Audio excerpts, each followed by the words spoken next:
Be me, a junior at a liberal arts college. Walking across campus, noticing the various flyers and posters advertising different events and clubs. One catches my eye, Feminist Forum, Smash the Patriarchy. My curiosity gets the better of me, and I decide to attend. Arrive at the forum, and it's packed with people, mostly women, but a few men are scattered about. The speaker, a passionate and outspoken feminist, is already mid-sentence. She's talking about the injustices of the patriarchal society and how women are oppressed. The crowd is fully engaged, nodding their heads and murmuring in agreement. The speaker opens the floor for questions, and a few people raise their hands. She calls on a girl in the front row, who asks a question about intersectional feminism. The speaker launches into a lengthy response, and I find my mind starting to wander. Thinking to myself, this is all well and good, but what about the fact that men are more likely to be homeless, or that they dominate the prison population? Trying to push the thoughts aside, not wanting to be that guy who disrupts the conversation. But as the Q&A continues, I start to feel a growing sense of frustration. It seems like none of the questions are really being answered, just deflected or danced around. The speaker is more concerned with pushing her ideology than actually addressing the issues. My hand starts to twitch, wanting to raise it and ask a question, but I'm hesitant. Thinking to myself, do I really want to be the one to stir up controversy? But my curiosity and desire for honest discussion get the better of me. Taking a deep breath, I raise my hand. The speaker notices me and smiles, yes, young man in the back. My heart starts racing as I stand up and begin to speak. Excuse me, I was wondering if you could explain why, if patriarchy is so oppressive, women in wealthy countries have higher life expectancies, lower mortality rates, and better access to education than men. The room falls silent, with all eyes on me. The speaker's smile falters, and she looks taken aback. Pausing, as if searching for the right response. As I stand up, my voice echoes through the silent room, and I can feel the weight of everyone's gaze on me. The speaker's eyes narrow, and she clears her throat before responding. Ah, well, that's an interesting question, she says, her tone dripping with condescension. But, I think you're misunderstanding the concept of patriarchy. It's not just about individual outcomes, but about the systemic structures that perpetuate oppression. I feel a surge of skepticism and my inner monologue kicks in. Systemic structures. That sounds like a convenient excuse to avoid answering the question directly. I think to myself. I take a deep breath, preparing to respond, but the speaker continues, women in wealthy countries may have better access to education and healthcare, but that doesn't mean they're not still oppressed by societal expectations and norms. I raise an eyebrow, intrigued by her response, but still unsure if she's addressing the core of my question. But, doesn't that contradict the idea that patriarchy is the primary cause of oppression? I ask, my voice firm but respectful.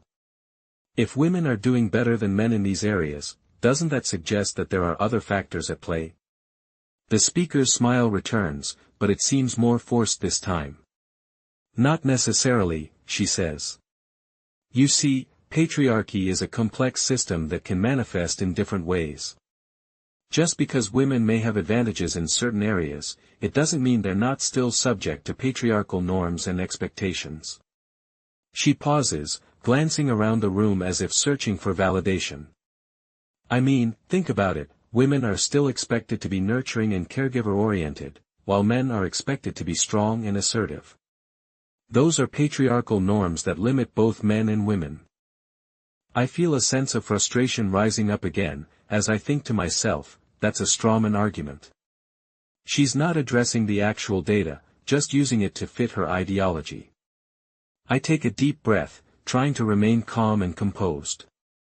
But, what about the fact that men are more likely to die from violent crime, or that they're more likely to take their own lives? I ask, my voice measured. Isn't that a form of oppression, one that's being perpetuated by the same societal norms you're talking about? The room falls silent again, with all eyes on the speaker, waiting for her response. She shifts uncomfortably in her seat, her eyes darting around the room before finally settling on me. "Well, I think that's a separate issue," she says, her voice hesitant. "One that requires a more nuanced discussion." She pauses, glancing at her notes before continuing. "But, I think we're getting a bit off track.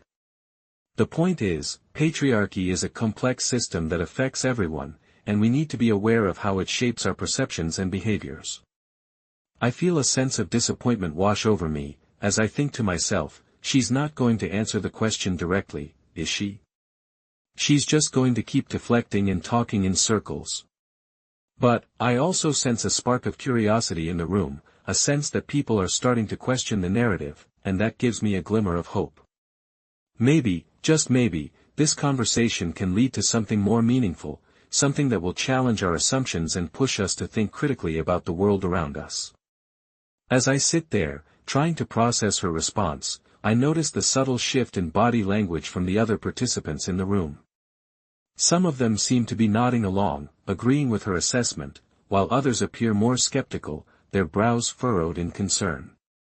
I, on the other hand, feel a sense of frustration building up inside me. Why can't she just give a straight answer? I think to myself. Why does she have to dance around the issue like this? I understand what you're saying, I say, trying to keep my tone neutral, but don't you think that's just a way of avoiding the question? I mean, we're talking about a very specific issue here, one that affects a lot of people's lives. Don't we deserve a more direct answer? The woman leans forward, her eyes locking onto mine, and for a moment, I feel like I'm the only person in the room. "I'm not trying to avoid the question," she says, her voice firm but measured. "I'm trying to provide context, to help you understand the complexity of the issue. You can't just reduce it to a simple yes or no answer. It's not that black and white." I feel a surge of inner resistance, a sense that I'm being placated, that she's not taking my concerns seriously. But at the same time, I'm aware of a small voice inside me, a voice that's whispering, maybe she's right. Maybe this is more complicated than I think. I take a deep breath, trying to calm my racing thoughts, and glance around the room, searching for some kind of sign, some kind of indication that I'm not the only one who's struggling with this. That's when I notice her, a young woman sitting in the back of the room, her eyes fixed intently on me. She's been quiet until now, but there's something about her expression that catches my attention. It's a look of intense curiosity, of engagement, and it makes me wonder what she's thinking, what she's feeling. "I think what he's trying to say," she says, her voice barely above a whisper, "is that we need to be able to have an honest conversation about this, without feeling like we're being lectured or talked down to. We need to be able to explore the nuances of the issue, without being afraid of being judged or criticized." The room falls silent, as all eyes turn to her. I feel a sense of surprise, of gratitude, that she's stepped in like this, that she's given voice to my own thoughts and feelings. The woman at the front of the room nods, a small smile playing on her lips. "Exactly," she says. "That's exactly what we need to do. We need to create a space where people feel safe to ask questions, to explore their own thoughts and feelings, without fear of reprisal or judgment." As she speaks, I feel a sense of hope rising up inside me, a sense that maybe, just maybe, we're on the verge of something real, something meaningful. Maybe this conversation can be the starting point for something bigger, something that will challenge our assumptions, and push us to think critically about the world around us. Maybe, just maybe, we can create a space where people can come together, where they can share their thoughts and feelings, without fear of judgment or rejection. The possibility sends a shiver down my spine, and I lean forward, my eyes locked onto the woman at the front of the room, eager to see where this conversation will go. As the woman continues to speak, her words paint a vivid picture in my mind of a community where individuals can openly express themselves, without the burden of societal expectations or fear of ridicule. Imagine a place where people can gather, not to debate or argue, but to listen and learn from one another, she says, her voice filled with conviction. A place where we can share our stories, our struggles, and our triumphs, without fear of being judged or marginalized. I feel a surge of excitement at the prospect, my mind racing with the possibilities. What would it be like to be part of a community that values empathy and understanding above all else?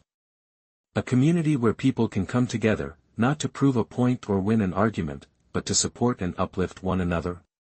The thought sends a warm glow through my chest, and I find myself leaning forward even further, my eyes locked onto the woman as if I'm drinking in every word. I've always felt like I'm walking on eggshells, never knowing what I can and can't say. A soft voice speaks up from the back of the room, breaking the spell. I turn to see a young woman, her eyes wide with a mix of fear and hope, as she continues, "I'm afraid of being rejected or ostracized if I say something that's not acceptable." The woman at the front of the room nods, a look of understanding on her face. "That's a very valid fear," she says. "But what if we could create a space where that fear doesn't exist? Where you can express yourself freely, without worrying about being judged or rejected?" As I listen to the conversation unfolding, I find myself drawn back into my own thoughts. What would it be like to be able to express myself freely, without the weight of fear or anxiety holding me back? I think about all the times I've hesitated to speak up, all the times I've swallowed my words, afraid of what others might think. The memory of those moments stings, but it also fills me with a sense of determination. I want to be part of this community, this space where people can come together and be themselves, without fear of judgment or rejection. I want to be able to speak my truth, to share my thoughts and feelings, and to be heard and understood. As the discussion continues, I find myself becoming more and more absorbed in the conversation, my inner monologue weaving in and out of the dialogue. The woman at the front of the room is speaking again, her words painting a picture of a future where people can come together, where they can share their stories and their struggles, and where they can support and uplift one another. "We need to create a culture of empathy and understanding," she says. "A culture where we can listen to one another, without trying to change or fix each other. A culture where we can simply be present, and support one another, exactly as we are." I feel a sense of resonance with her words, as if she's speaking directly to my soul. I think about all the times I've tried to fix or change others, all the times I've tried to offer solutions or advice, instead of simply being present and listening. The memory of those moments fills me with a sense of regret, but it also fills me with a sense of hope. Maybe, just maybe, we can create a space where we can simply be present, where we can listen to one another, and support each other, exactly as we are. The possibility sends a shiver down my spine, and I lean forward, my eyes locked onto the woman, eager to see where this conversation will go, and what the future might hold. As I lean forward, the woman smiles, her eyes crinkling at the corners, and she says, "I think that's the most powerful thing we can do for one another, simply be present. Not try to fix, not try to change, but just be." It's a radical idea, isn't it? She pauses, studying me intently, and I feel like she's seeing right through to my very core. I nod, my mind racing with the implications of her words. "It is," I say, my voice barely above a whisper. "I mean, think about it. We're always trying to do something, to achieve something, to make something happen. We're always striving for more, for better, for perfect. But what if we just stopped? What if we just stopped trying to control everything, and just were?"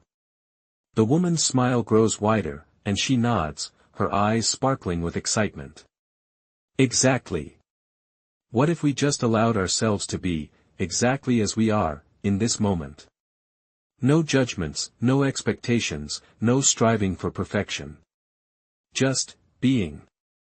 She pauses, taking a deep breath, and I feel like I'm breathing right along with her. As I sit there, I start to think about all the times I've tried to control the people and situations around me.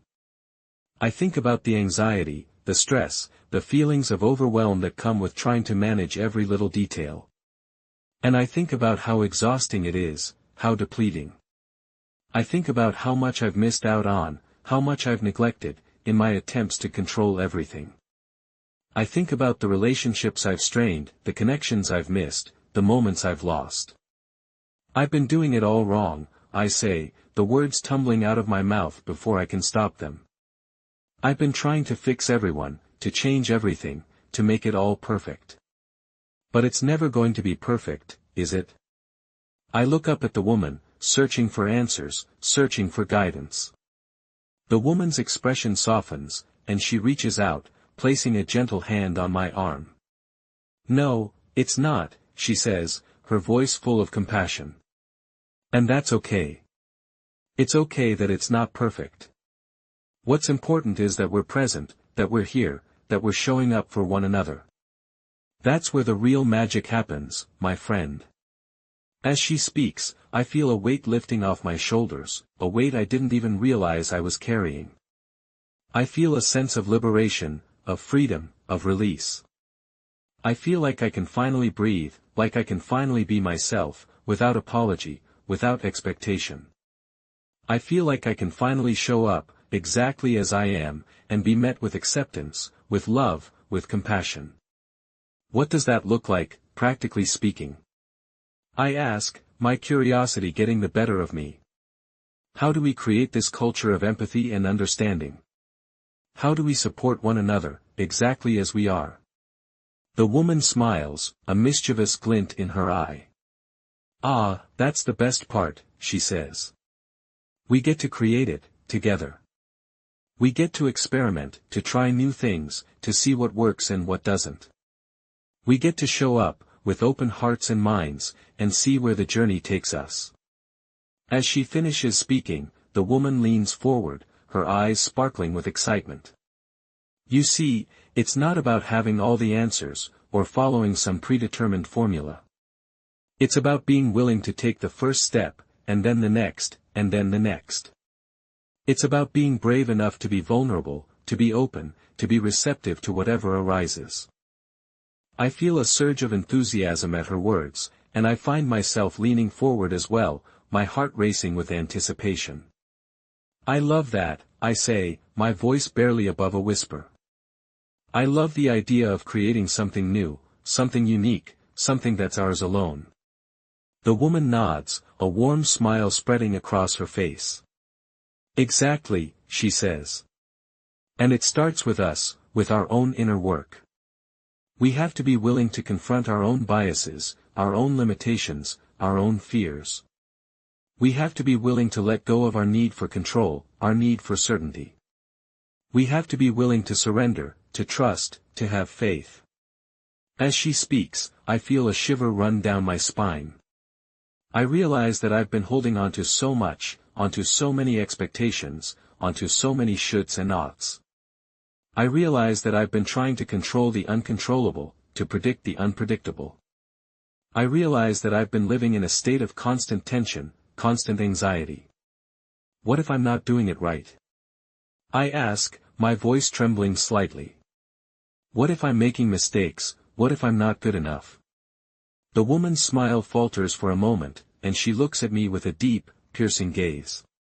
Ah, my dear, she says, her voice filled with compassion. You are already doing it right. You are already enough. You are already perfect, exactly as you are. I feel a lump form in my throat as I hear her words. I feel a wave of tears prick at the corners of my eyes. I feel a sense of relief, of comfort, of being seen and heard. But what about when it gets hard? I ask, my voice barely above a whisper. What about when it feels like everything is falling apart? The woman's smile returns, and she reaches out to take my hand in hers. That's when we show up, exactly as we are, she says. That's when we trust, when we have faith, when we let go. That's when we remember that we're not alone, that we're in this together. As she speaks, I feel a sense of calm wash over me. I feel a sense of peace, of tranquility, of being grounded. I feel like I can finally exhale, like I can finally let go of all the weight I've been carrying. And what about when we disagree? I ask, my curiosity getting the better of me. What about when we have different opinions, different perspectives? The woman's eyes sparkle with amusement. Ah, that's the best part, she says. That's where the real magic happens. That's where we get to practice empathy, to practice understanding, to practice compassion. That's where we get to see the world through each other's eyes, to walk in each other's shoes. I feel a surge of excitement at her words. I feel a sense of wonder, of awe, of possibility. I feel like I'm on the verge of something new, something exciting, something life-changing. I'm ready, I say, my voice filled with conviction. I'm ready to show up, to be present, to be open. I'm ready to create this culture of empathy and understanding, to support one another, exactly as we are. The woman's smile is radiant, her eyes shining with joy. I'm so glad, she says. I'm so glad you're ready. Let's do this, my friend. Let's create something beautiful, something meaningful, something real.